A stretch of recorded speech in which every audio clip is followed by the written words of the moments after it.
Werewolf Concerto is a stylish blend of monsters and mystery. Directed by Steve Perry, written by Scott Nimmerfro, and shot by Rick Boda. Based on a story from the Vault of Horror number 16, drawn by Johnny Craig. What's worse for business? Killer werewolves or an angry public?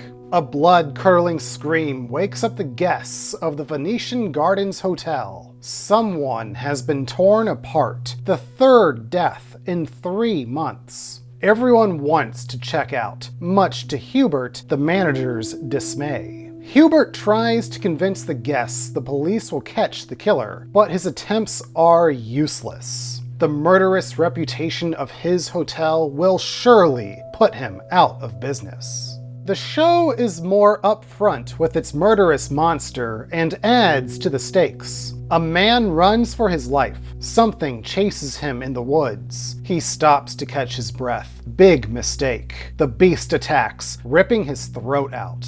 The werewolf holds up the severed head of its prey, howling in victory. Mrs. Bailey, the deceased's wife, is distraught. Antoine, the hotel manager, doesn't have the greatest tact. If it's at any comfort at all, the coroner tells me that your husband's death was instant. Oh, my. Please help her to the settee. Thank you. Mr. Antoine?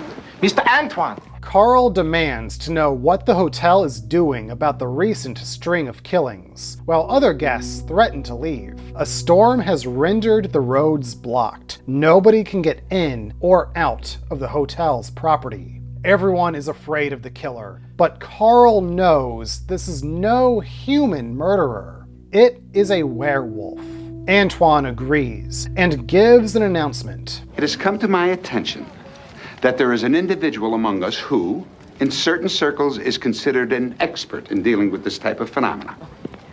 Upon approach, this individual was kind enough to offer their services, and in exchange, ask only that I keep their anonymity in place.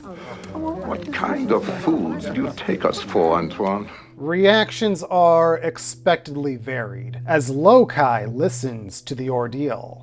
A worried Hubert reads the newspaper, learning that famed pianist Mademoiselle Michelin is performing nearby. He calls her, offering her the best suite in his hotel for free. He knows her appearance will send guests fighting over rooms. Later, the Mademoiselle's personal piano is delivered. Hubert directs the delivery men to the pianist's suite. Hubert anxiously awaits her arrival. Her clothes and other belongings arrive shortly after. As Hubert waits, he at last sees Mademoiselle Michelin exit the elevator. He missed her checking in and apologizes to her promptly. She doesn't mind and informs Hubert she will be out all night and does not want anyone entering her room. Hubert chews out the front desk clerk for not alerting him of the guest of honor's arrival. But she never officially checked in. The register remains unsigned. No matter, the hotel prospers once again, as the Mademoiselle remains a mystery to Hubert. She stays out of sight during the day and claims to practice at night, despite nobody ever hearing a piano. Loci has a run-in with pianist Janice Baird, and the two have a little verbal cat and mouse.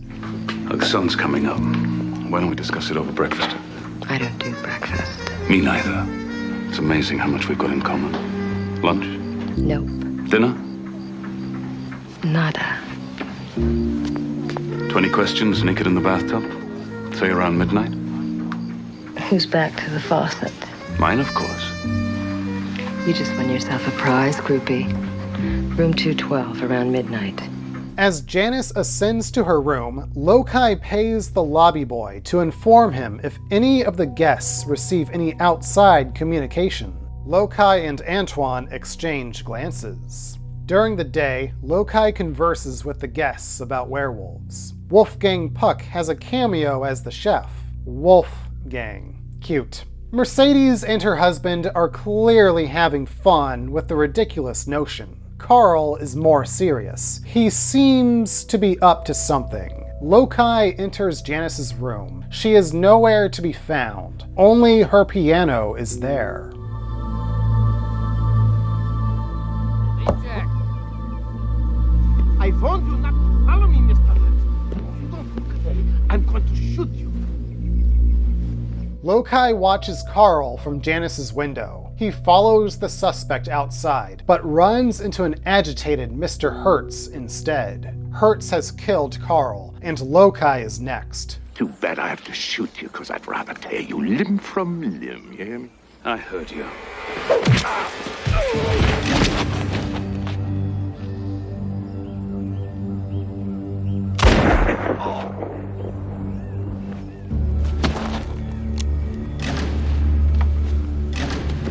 Bet this werewolf business can be kind of expensive, Mr. Hertz. The sun is setting, everyone is worried, and they want answers from Antoine. The lobby boy gives Loci a fax addressed to Carl. It turns out Mr. Hertz was a Nazi war criminal, and Carl had proof. Loci's werewolf suspicions switch from Hertz to Janice. Everything is back to normal for Hubert and his hotel, until one night, another brutal murder. Just as before, the victim is torn to shreds. Both guests and employees storm out of the hotel, fearing a werewolf is responsible for the grisly deaths. Everyone is gone. Hubert is ruined. He spends weeks at the hotel alone. Well, almost alone. Mademoiselle Michelin has remained, to Hubert's surprise. She understands how hard it must be on his business, with everyone gone. She goes back up to her suite, leaving Hubert in the lobby. The pressure is too much for poor Hubert. Things get worse when he begins to transform. Hubert, the hotel manager, has been the werewolf all along. Werewolf Hubert needs to feed, but the hotel is empty, except for the Mademoiselle. He runs up to her suite, but she is nowhere to be found. He searches every room, nothing. In a fit of rage, he hits the piano. Strangely, the instrument doesn't make a sound. Gun in hand, Loci barges into Janice's room. The full moon reveals all. Loci is the murderous werewolf.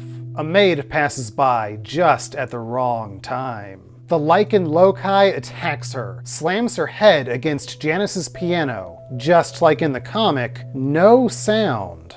Our werewolf looks inside. The strings are missing. The piano is filled with dirt. Hubert realizes all too late why Mademoiselle Michelin is never seen during the day or heard practicing at night. She is a vampire with a taste for werewolf. Loci howls out the window. A candelabra impales him from behind. It's Janice, the real anonymous werewolf hunter. I love a good werewolf story and a good mystery. Werewolf Concerto left me in the doghouse on both fronts. Excluding the Crypt Keeper intro and outro, this episode is only about 20 minutes. Plus, with setup and falling action, the actual mystery itself is given maybe 15 minutes of screen time? For an ensemble whodunit, I feel like we were cheated out of the character development needed to make this kind of story work. Of course, Janice disappears until the end. Mercedes and her husband are more the mouthpiece of a worried crowd than suspects. Carl is the only one with questionable behavior, but he's dealt with off-screen. Mr. Hertz barely registered as a character to me before his reveal. Antoine is a waste of Dennis Farnia's talent. Loci's fake-out is easy to spot, but still a fun twist. Janice's vampire is a unique mix of professional and seductive femme fatale. I wish we got to see more of her. The comic is okay. Hubert's twist is one I saw coming, but there's nothing inherently wrong with that. The thing driving his business away turns out to be himself, only to be killed by the woman he hoped would bring more business. How poetic. Werewolf Concerto continues the Crypt's rivalry between werewolves and vampires. Truthfully, The Secret did it better in both mediums. Mystery solved, Werewolf Concerto unfortunately falls flat.